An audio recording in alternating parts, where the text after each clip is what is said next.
What's up, Goblin Nation? It's Jabrian again. In today's episode, we're not going to cover RLCs because they haven't given us any sneaks in 2 weeks. Instead, we're going to be giving the spotlight to another One Piece game in development that I recently discovered. The game I'm talking about is called Ocean Tales. It's really early in development, but the team behind it is planning some of the craziest One Piece content I've ever seen on Roblox. If you've been following my channel, you already know how much I hate all the cookie cutter One Piece bandit beaters popping up and acting like they're going to be the next Blox Fruit. Trust me, you're not that guy.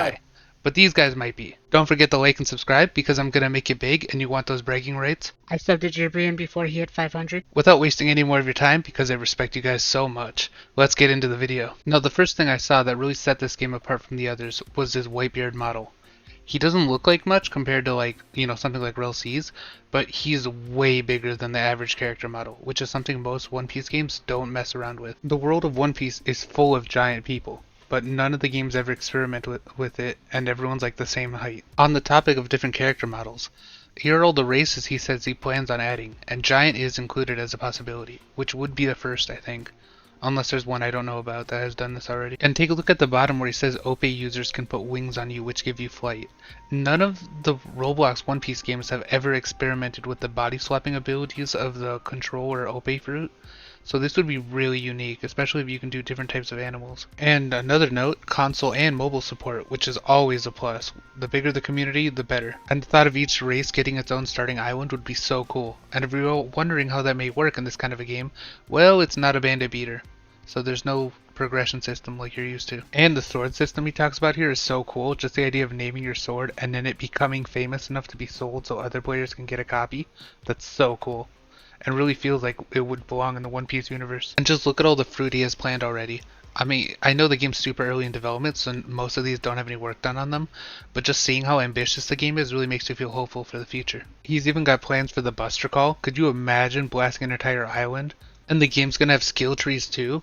Like, it's really looking to be an amazing game. It's rare that you can see a developer actually type out what they're thinking and planning for the game, but it's really cool to see a team be so transparent with their audience. If you've spent any time in a Roblox Discord, you know how secretive they usually are, and half the time they don't tell you when things are delayed or pushed back or anything like that. With these guys, you can kind of tell that, like, if they figure out that they can't do something, they will let us know, which is really cool. Also, the thought of being able to swap from two-handed to one-handed for speed or damage is really cool. They even talked about adding a system of randomly generated islands so it never gets boring and unreplayable. A mechanic like that would really add a lot of longevity to the game. The game's also going to have status effects, which could be really cool if you have like a fire sword and it lights someone on fire. And I don't know why I never thought of it, but advanced movement systems could be really cool in a One Piece game just for exploration and climbing on things. And the thought of using the dials they got from Skypiea as like jet boots is really cool and sounds like something they would actually do. Also, a One Piece game that finally uses the 4 quadrants of the fucking One Piece world.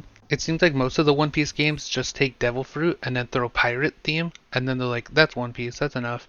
But this game really seems like they took their favorite parts of the One Piece show and really made it into like a game that everyone will enjoy. I know I haven't really shown too much of the actual game itself, but you know, it really seems like they're learning pretty quickly and working on the game at a pretty fast rate, especially for such a small team. Look at the cyborg arm, for example. Most of the One Piece games would just have this be how you look when you're a cyborg race, but in this game you actually have to find the blueprints and build it yourself. And it's going to be treated like a weapon, which is really cool. And the game's going to have a food system, but it's not going to be annoying, like you won't starve to death, it's just buffs. And now you may be wondering where you get food? Yeah, probably from hunting animals, but also fishing is confirmed, guys. Let's go. We got weights and fish! There we go! Honestly, I'd recommend joining their Discord as soon as possible because they're looking for suggestions and they actually seem to be implementing a lot of them. So something you've always wanted in a One Piece game could actually be in this next game. I know it kind of seems like a meat riding for them, especially when they haven't put anything out, but honestly, I like to be optimistic and it's always nice to have something to be excited for. Plus, you guys don't complain when I do it about RLC, so don't be a hypocrite. Also, shut up, your mom fat. And that's where I'm going to end the video for today. Don't forget to like and subscribe if you enjoyed or found this informative. I will be posting updates on this game, so follow if you want to see what it ends up being. And the links to my Discord and the Ocean Tales Discord will be in the description, so don't forget to check that out. If you watched the end of the video and you didn't subscribe, I hate you, I hate you, I hate you. Oh, and check out some of these clips as I end the video. Bye.